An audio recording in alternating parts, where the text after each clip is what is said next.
最近呀都邪了，好多人呀问我这个问题，说快过年了得玩象棋吧，但是我不爱背棋谱，看着这帮臭棋篓子我就来气，不想背棋谱怎么才能赢他们呢？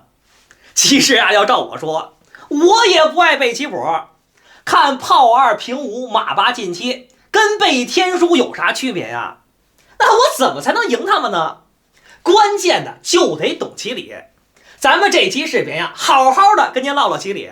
先来举一个小例子啊，比如说红方呢是以当头炮开局，那黑方跳马，红方跳马，黑方出车，红方出车，黑方跳一个屏风马。此时红方往前一冲，黑方往前一撞。曾经有一个布局，那是风靡一时。这风靡一时的布局是什么呀？就是直接进车过河。但是随着时间的推移，布局的发展，这招棋呀被棋理所淘汰了。为什么这么说呢？您进车过河的目的是什么呀？首先堵住我的车炮，以后准备平车杀卒是带压马。但是身为黑方来说，我有没有这个卒啊，真的是无所谓。比如说我没有这个卒，那我这小马还活跃呢，以后有上马踩车的可能性。所以这个卒啊，对于我来说就是0分，你乐意吃你就吃去。现在黑方可以转坏主意了，直接选择一步飞象。那您说红方走什么呀？现在我吃人家好像不合适，有点一子多动了。那比如说红方平炮，黑方再不吃，您再不吃啊，可就来不及了。我上马这小马可就有根了，交给炮看着了呀。所以红方瞬间按耐不住了，先吃一个再说。这黑方的第一反应是什么呀？您平车杀了我一个卒，我这小炮不就活了吗？所以黑方的第一反应肯定是进炮过河，以后准备倒着打你的车。那打车再打底象多痛快呀！但是黑方还有更狠的招呢，这更狠的招到底是什么呢？就是直接进炮打车，先把你这个车啊给打离了呗。您红方此时把马一吃，我再进炮过河，这进炮过河一走啊，那可要了亲命了。以后准备平炮打死车，您说这招棋红方怎么赢啊？首先过兵是一点用都没有，人家平炮打车，您把兵闪开，这炮机底下一将，大车不是还白丢吗？所以过兵啊肯定不行，您还得想别的办法。说现在红方跳马行不行啊？反正刚才吃你一个马，我还回去行不行啊？那红方跳马，黑方平炮打车，您这车没地儿闪呀，闪一格是我车口，闪两格呢是我象口，往这边闪是我士口，没办法，硬着脑瓜皮只能往上填。黑方顺势一敲，这表面上看起来双方的大子数量是完全一样的，但是这招棋啊可是暗藏杀机。以后我把炮往外一歪歪，不是还打死车吗？您没有第二个马往上填了呀。所以红方当务之急只能把车闪开。那您把车闪开，就给黑方留下了一丝战机。现在红方的阵型弱点到底是什么呀？我现在自己的炮呢是一个弹子炮，也就是说我这个炮瞄着你的车呢，对吧？您这个底车虽然说没出被窝，但是也是阵型弱点。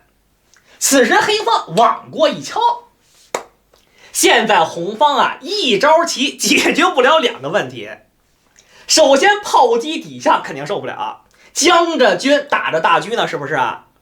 我这个炮打底下你也受不了啊，我炮机底下一将军，您补士，这个大车啊也白丢了，所以俩车那是必丢一个。这么走的话，红方速败。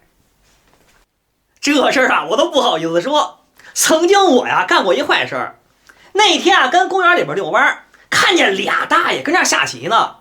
有一个大爷他老走进车过河，这对面的大爷不知道怎么解呀，说老杀我卒压我马，压得我是半身不遂，我到底怎么破解他呢？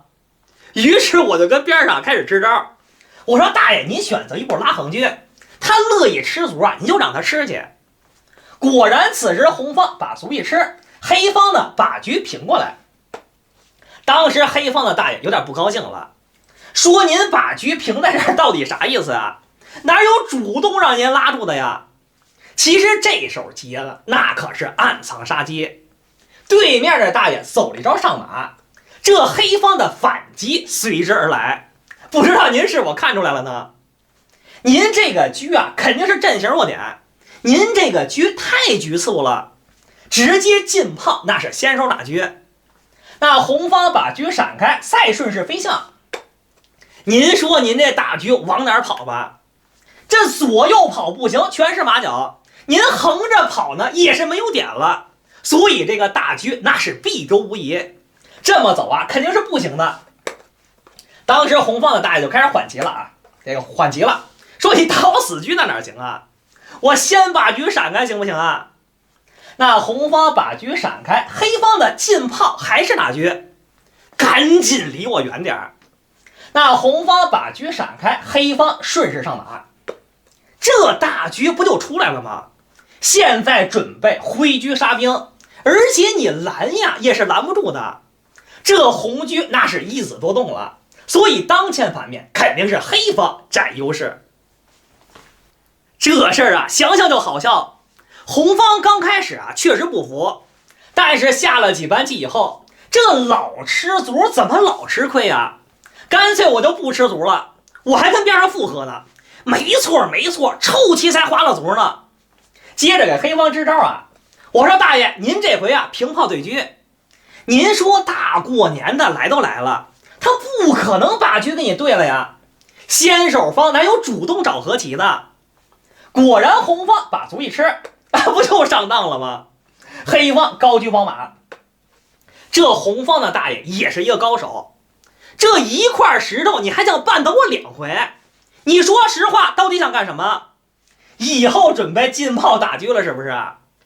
比如说红方上马，黑方进炮打车，红方把车闪开，您呢向3进5一飞，这大车啊又凉凉了，一块石头绊倒2回，哪有那事儿啊？当时红方的大爷走一招什么呢？当时红方的大爷是这么说的：我把车闪开呀也是不合适，我这大车不是周游世界吗？那黑方上马踩车，红方把车闪开，黑方你在进车过河，我半天没走啥了，光走车玩了，所以这么走啊也是不合适。当时红方的大爷真的是凶悍，走了一招进炮过河。这招棋可是一招两用的好棋。首先给自己的大车呢升一个根，以后准备平车对车，而且你想进炮打车啊门都没有。但是红方暴露了新的阵型弱点，这左炮右马是一对儿，您老爷子出去打工了，这小马谁管着呢？所以红方的阵型弱点那就是3路线，果断退炮，以后准备平炮打车。那红方上马，黑方平炮打车，红方平车对车，把车对了不就没事了吗？那此时黑方把车一吃，红方顺势一敲，黑方跃马盘河。这手棋又是一招两用的好棋。首先我的马呢踩着你的炮，同时我的炮打着你的马呢，你怎么办呢？红方往前一冲，这手棋走的简直是太巧了。现在黑方啊是不敢打马的。